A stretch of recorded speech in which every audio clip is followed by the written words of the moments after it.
Mesa de la audiencia, mi nombre es César Adomía, estudiante de Derecho en la Universidad Bicentenaria de Aragua, en la Facultad de Ciencias Jurídicas y Políticas. El día de hoy haremos un análisis referido al módulo 2, el cual expresa explicación acerca de lo que son los principios recursivos penales.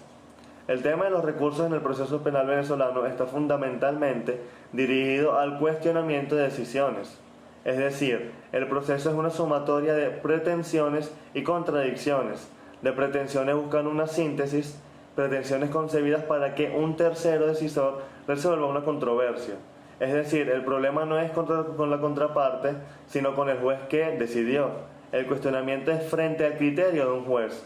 Por lo tanto, el problema no se trata de alegato o contraalegato frente a una pretensión de parte.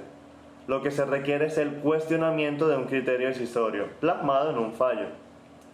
Nuestro Código Orgánico Procesal Penal venezolano señala textualmente cuáles son los recursos existentes en dicho texto legal, los cuales son el recurso de revocación, de apelación, de casación y de revisión. Así se tiene que el recurso de revocación solo procede contra los autos de mera sustanciación, a fin de que el tribunal que dictó examine nuevamente el cuestionamiento y emita la decisión que corresponda a solicitud de las partes.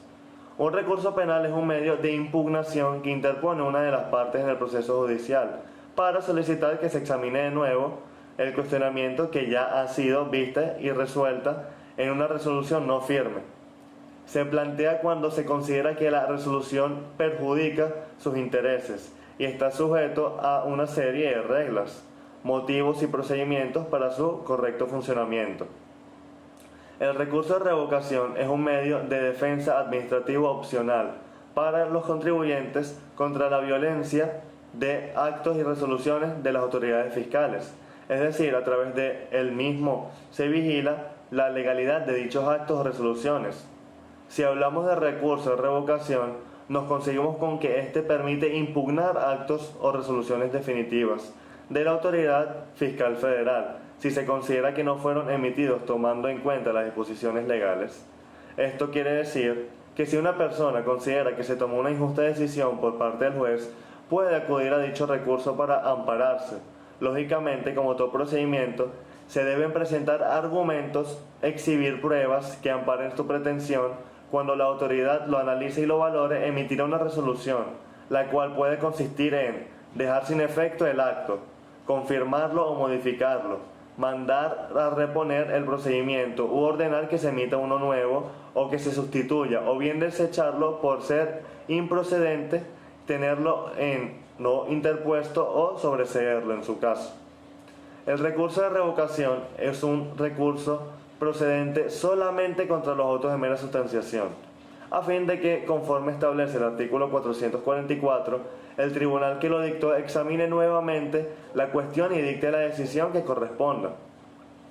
Por otro lado, tenemos que el recurso de apelación es una acción o medio procesal que se es concedido al litigiante que se crea perjudicado por una decisión judicial para acudir ante un tribunal superior, a fin de que revise la resolución judicial dictada por otro inferior y así volver a discutir el caso con el objeto de que se enmiende conforme a derecho en todo o en parte el fallo de sentencia dictada.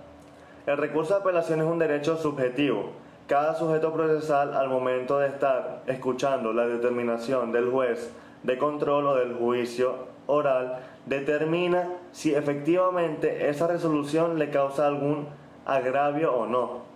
de quienes intervienen en el procedimiento respectivo y tienen como fin que se corrijan los errores causados por la autoridad de primer conocimiento. Sin embargo, no basta que las partes supliquen, insisten, soliciten en abrir una ventana jurídica, sino que tienen que estar legitimadas, además de que hayan recibido o sufrido un prejuicio jurídico personal, concreto y actual, y es decir, como una afectación trascendente en sus bienes o derechos, que constituya el objeto de un análisis de la segunda instancia.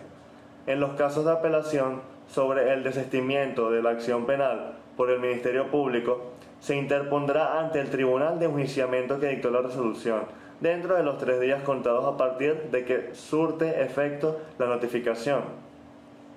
Por otra parte, también se cuenta con el recurso de casación, el cual es un medio impugnativo, extraordinario y únicamente articulable por una serie de motivos tasados que tienen por objeto anular una sentencia judicial que contiene una incorrecta interpretación o aplicación de la ley, o que ha sido dictada en un procedimiento en el que no se han observado presupuestos rituales. Es decir, es un recurso extraordinario que tiene por objeto anular una sentencia judicial que contiene una incorrecta interpretación o aplicación de la ley, o que ha sido dictada en un procedimiento que no ha cumplido las solemnidades legales, como es decir, el debido proceso. El recurso de casación es aquel de carácter extraordinario, que generalmente se limita a resolver cuestiones de derecho y no el fondo de la materia de controversia. Decimos que es extraordinario porque el mismo debe reunir ciertos requisitos exigidos por la ley para ser declarado procedente, además de tener un carácter subsanado de posibles errores judiciales, valiéndose para ello incluso del reenvío de las actuaciones. Y para darle término a los recursos en el proceso penal, contamos con el recurso de revisión, el cual tenemos que es una vía disponible para enmendar una sentencia que ha adquirido la autoridad de la cosa irrevocablemente. La solicitud del mismo debe estar investida de la mayor certeza, seguridad y exactitud posible,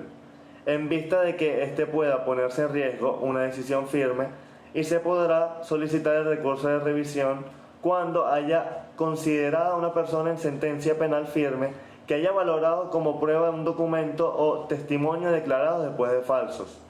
La confesión del encausado arrancada por violencia o coacción o cualquier otro hecho punible ejecutado por un tercero, siempre que tales extremos resulten declarados por sentencia firme en el procedimiento penal seguido al efecto. El artículo 457 nos expresa que si el Tribunal Supremo de Justicia estima que el recurso es inadmisible o manifiesta infundado, así lo declarará por la mayoría de la Sala de Casación Penal, dentro de los 15 días siguientes de recibidas las actuaciones, y las devolverá a la Corte de Apelaciones de origen. Este artículo indica entonces a la Sala cómo debe obrar en caso de que el recurso pretenda ser declarado inadmisible o manifiestamente infundado. La inadmisibilidad es la defensa al rechazo, tendiente al rechazo de la acción, no atacando el procedimiento ni el derecho pretendido, sino discutiendo al adversario el derecho de actuar, sobre la base de ciertos derechos, principalmente la falta de calidad o de interés, la prescripción de acción o la expiración del plazo para reclamar. De acuerdo al artículo 44, establecen los medios de inadmisión, los cuales son la falta de calidad, la falta de interés, la prescripción y el plazo prefijado. Esto conlleva a analizar lo que sería el desistimiento. Nos encontramos con que es un acto procesal mediante el cual el demandante manifiesta al juez el propósito de abandonar la instancia o la demanda, o de no continuar el ejercicio de la acción deducida en el juicio. El demandante podrá desistir de la demanda mientras no se haya pronunciado sentencia que ponga fin al proceso. Entonces, el desistimiento implica la renuncia de las pretensiones de la demanda en todos aquellos casos en que la firmeza de la sentencia absolutaria habría producido algún efecto como el de la cosa juzgada. Al efecto, es necesario que nos refiramos a los tres tipos de desistimiento: el desistimiento de la demanda, desistimiento de la instancia y el desistimiento de la acción. El desistimiento puede ser definido como una renuncia procesal de derechos o de pretensiones. Todo esto produce el único efecto directo del desistimiento, es que pone fin a la litisprudencia. Según expresa el artículo 431, las partes o sus representantes podrán desistir de los recursos interpuestos por ella sin perjudicar a los demás recurrentes, pero cargarán con las costas.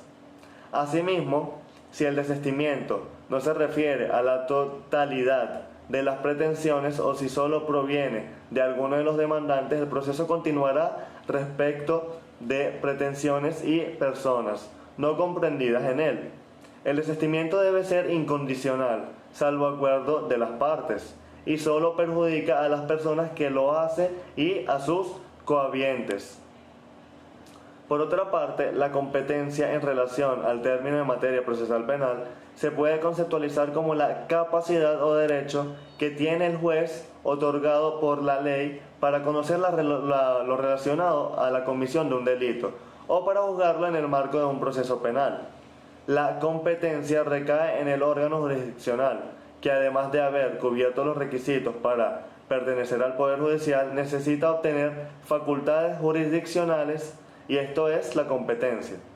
Si nos desplazamos a la reforma en prejuicio o reformatio impeius, entendemos que consiste en una prohibición al juez superior de empeorar la situación del apelante, en los casos en que no ha mediado recurso de adversario. No es posible reformar la sentencia apelada en prejuicio del único apelante, y el Código Procesal Penal establece lo que se denomina prohibición de la reforma en prejuicio, que en términos muy simples consiste en que la prohibición que pesa sobre el tribunal que revisa una resolución judicial por la interposición de recursos de modificarla o en prejuicio del imputado, cuando ella solo hubiese sido recurrida a él o por otra persona autorizada por la ley en su favor. El principio del reformatio impeius limita la facultad revisora del tribunal ad quim respecto del fallo expedido por el juez ad quo, aplicándose únicamente en la etapa del juzgamiento por cuanto el superior encuentra condicionada su competencia respecto a la materia del grado o a la impugnación debido a lo sumo confirmar la sentencia por no reformarla en contra del procesado. Al hacer referencia acerca de la rectificación, comprendemos que es el derecho que tienen las personas a que se rectifiquen las informaciones falsas, erróneas o inexactas, cuya difusión haya lesionado su honra o su buen nombre, incurrir un lícito penal o un lícito civil y dar lugar en su caso a sanciones penales y a la debida reparación de los prejuicios causados por los hechos falsos o inexactos. El derecho de rectificación no es una acción penal, ni una acción civil, ni una limitación de la libertad informativa. Tampoco puede ser considerado una sanción jurídica derivada de la inexactitud o de lo publicado. Es más bien la forma de desplegar lo que se ha dado en llamarse actitud contestaria del público y un modo concreto de ejercer la facultad de difundir hechos que constituyen parte del contenido del derecho a la información. Así como también la rectificación da cuestión a lo que es el tema del error material, lo cual se entiende aquel cuya corrección no cambia el sentido de la resolución, ni implica un juicio valorativo, ni exige apreciación de calificaciones jurídicas o nuevas, ni supone resolver cuestiones discutibles o opinables por evidencias del error directamente al deducirse, con toda certeza el propio texto de la sentencia, sin necesidad de hipótesis o deducciones o interposiciones. El artículo 434 especifica que los errores del derecho en la fundamentación de la decisión impugnada, que no haya influido en la parte dispositiva, no la anulará, pero serán corregidos.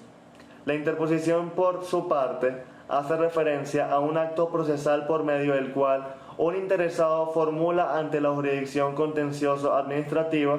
la petición de que se inicie el proceso. La interposición de un recurso contencioso administrativo constituye un mero anuncio formal de recurso con indicaciones de la resolución recurrida y cumplimiento del resto de requisitos formales, pero remitiendo un escrito posterior, la demanda,